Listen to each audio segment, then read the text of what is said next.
Hi friends, welcome to Sai Sitaram kitchen. Healthy and tasty రెసిపీస్లో ఈరోజు recipe ఆకుకూరలతో breakfast recipes. ఆకుకూరలు తోటకూర, పాలకూర, చుక్కకూర, కొత్తిమీర, ఇలా ఒక 4 వెరైటీస్ ఆకుకూరలు తీసుకున్నాను నేను. కొత్తిమీర ఆప్షనల్, అది మీరు యాడ్ చేసుకోవచ్చు, లేదంటే గార్నిషింగ్ అయినా యూజ్ చేసుకోవచ్చు. ముందుగానే కడిగి ఆ తర్వాత కట్ చేసుకోండి. ఇలా ఆకుకూరలన్నీ కలగలపనమాట. ఒక కట్ట తోటకూర, ఒక కట్ట పాలకూర, చుక్కకూర అలా తీసుకోండి. అన్నీ కలిపి మిక్సీలో వేసుకుని ఫైన్ పేస్ట్లో చేసుకోండి. ఎక్కువ వాటర్ అయితే యాడ్ చేయొద్దు. అలాగే ఇడ్లీ బ్యాటర్ కూడా చూసుకోండి. ఇడ్లీ బ్యాటర్ కూడా ముందుగానే ఎక్కువ వాటర్ యాడ్ చేయొద్దు. ఈ ఆకుకూరల పేస్ట్ అంతా వేసి ఒక కప్పు తీసుకోండి, ఒక కొలత పెట్టుకోండి. ఒక కప్పు ఇడ్లీ బ్యాటర్కి ఒక కప్పు ఆకుకూరల పేస్ట్ వేసుకుని బాగా మిక్స్ చేసుకోండి. ఉప్పు తగినంత వేసుకుని, దీనికి ఏమీ నాననవసరం లేదు, ఆల్రెడీ మనం ఫర్మెంటేషన్ చేస్తాం కదా ఇడ్లీ బ్యాటర్ ఎలాగో. ఇప్పుడు ఇడ్లీ వేసుకుందాం. ఇడ్లీ ప్లేట్స్కి ఒక స్పూన్ ఆయిల్ కానీ నెయ్యి కానీ అప్లై చేసుకుని చక్కగా ఇడ్లీ వేసేసుకుని అల్లం చట్నీతో సర్వ్ చేసుకోండి. కొత్తిమీర ఆప్షనల్ అండి. ఒకవేళ మీరు ఇందులో ఈ ఆకుకూరలతో పాటు కొత్తిమీర కూడా పేస్ట్ చేసేస్తే ఓకే, లేదంటే కనుక కొద్దిగా కొత్తిమీర ఇడ్లీ మీద గార్నిష్ చేసుకుని ఒక పచ్చిమిర్చి కూడా సన్నగా తరిగి పెట్టుకున్న పచ్చిమిర్చి కూడా ఇడ్లీ బ్యాటర్ మీద వేసేసుకుని అప్పుడు కుక్ చేసుకోండి. అది చాలా బాగుంటుందండి టేస్ట్. ఒకసారి మీరు ట్రై చేయకపోతే ఒకసారి డెఫినెట్గా ట్రై చేయండి. మీకు ఎలా వచ్చిందో నాకు ఒకసారి కామెంట్ చేయండి. ఇలా ఇప్పుడు మీరు పేస్ట్ వేసేసుకుంటే ఇలా కొత్తిమీరతో గార్నిష్ చేయక్కర్లేదు, లేదంటే టేస్ట్ బాగుంటుంది. ఓకే, మనం ఇడ్లీ ప్రిపేర్ అయ్యేలోపు ఇంకొక రెసిపీ చూద్దాం. పొంగడాలన్నమాట ఇవి.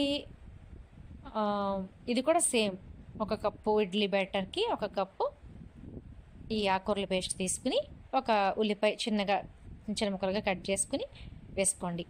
ఒక పచ్చిమిర్చి, కొద్దిగా ఉప్పు, జీలకర్ర వేసుకుని, దీనికి కూడా పిండి ఏమీ నానబెట్టనక్కర్లేదు, గొంతు పొంగడాలన్నమాట.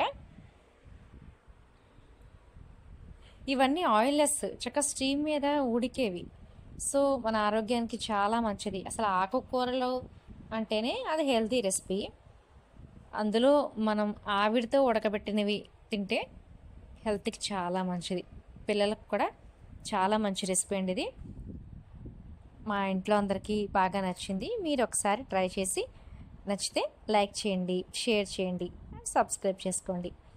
బెల్ ఐకాన్ ప్రెస్ చేయండి, మీకు నోటిఫికేషన్స్ వస్తాయి. మా రెసిపీస్ అన్నీ మీకు నచ్చినట్లయితే ప్లీజ్ షేర్ చేయండి. రెడ్ చట్నీ ప్రిపేర్ చేసుకోవడానికి ఒక చిన్న అల్లం ముక్క తీసుకుని చిన్న చిన్నగా కట్ చేసుకోండి. 2 టేబుల్ స్పూన్స్ కారం, 1 టేబుల్ స్పూన్ ఉప్పు తగినంత వేసుకోండి మీరు తినే టేస్ట్ని బట్టి.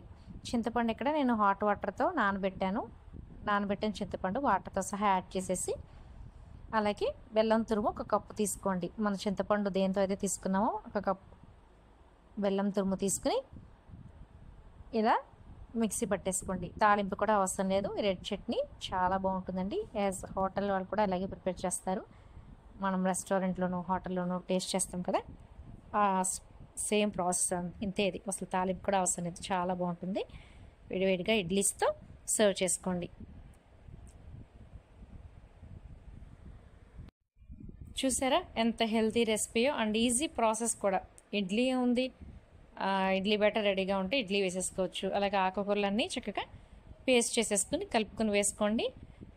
ఆకుకూరలు తినని పిల్లలు కూడా ఇష్టంగా ఇలా ఒక డిఫరెంట్ ఫ్లేవర్తో, డిఫరెంట్ వెరైటీ కదా ఇది, డెఫినెట్గా అందరికీ నచ్చుతుంది. టేస్ట్ అయితే చాలా బాగుందండి. అలాగే పొంగడాలు కూడా చాలా బాగా వచ్చాయి.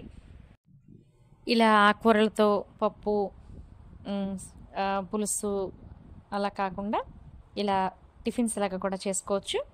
ఆరోగ్యానికి చాలా మంచిది. Thank you for watching.